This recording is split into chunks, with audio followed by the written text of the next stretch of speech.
কি হ'ব যদি মই আপোনাক এখন সাধাৰণ কাগজ দিওঁ আপুনি ভাবিব পাৰেনে এই কাগজখন কিমান বাৰলৈকে ভাঁজ দিব পাৰি আমি সৰুৰে পৰা এটা কথা শুনি আহিছোঁ যে এখন কাগজ 7 বাৰতকৈ বেছি ফল্ড কৰিব নোৱাৰি কিন্তু এইটো সঁচা নে মিছা আজি আমি নিজৰ চকুৰে দেখি পৰীক্ষা কৰিম নমস্কাৰ বন্ধু বান্ধৱীসকল মই অয়দীপ যদি আপুনি এনেকুৱা ইন্টাৰেষ্টিং চ্যালেঞ্জিং ভিডিও আৰু ৰিয়েল লাইফ ফ্যাক্ট ভাল পায় তেন্তে এতিয়াই চেনেলটো সাবস্ক্ৰাইব কৰক আৰু ভিডিওটো শেষলৈকে চাওক আজি মোৰ লগত আছে তিনিখন ভিন্ন ধৰণৰ কাগজ এখন সাধাৰণ A4 সাইজ পেপাৰ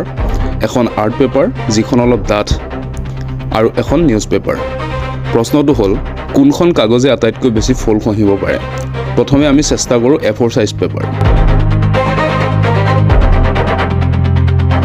প্ৰতিটো ফল্ডৰ লগে লগে কাগজখন অধিক ডাঠ হৈ গৈছে গম পাবলৈ মাৰ্কাৰেৰে নম্বৰ লিখি গৈছো এই পেপাৰখন 7 বাৰে যাবলৈ বিচৰা নাই এতিয়া আৰ্ট পেপাৰ এইখন অলপ শক্ত সেইবাবে ফল্ড কৰিবলৈ অলপ কঠিন এই পেপাৰখন যেনে তেনে 7 বাৰলৈ আহিল আৰু শেষত নিউজ পেপাৰ এইখন পাতল হোৱাৰ বাবে হয়তো বেছিবাৰ ফল্ড হ'ব পাৰে চাওঁ আহক